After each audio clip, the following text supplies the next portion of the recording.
commandant der zeemacht de zorgen begrijpt. Waar gaat het over?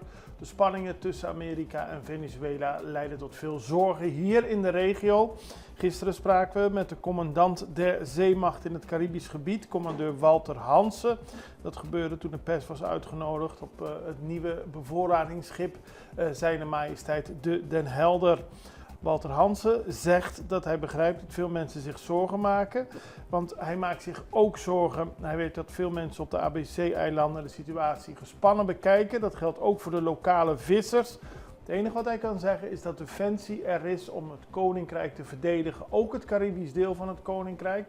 Qua zee kan dat tot een grens van 12 mijl, dat zijn de territoriale wateren. En het moet een geruststelling bieden dat Defensie aanwezig is.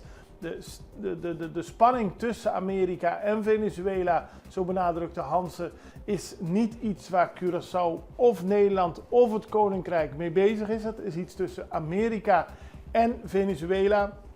Maar mocht er op wat voor manier dan ook iets zijn voor wat betreft de beveiliging van het Koninkrijk, dan is de Defensie er, aldus Hansen.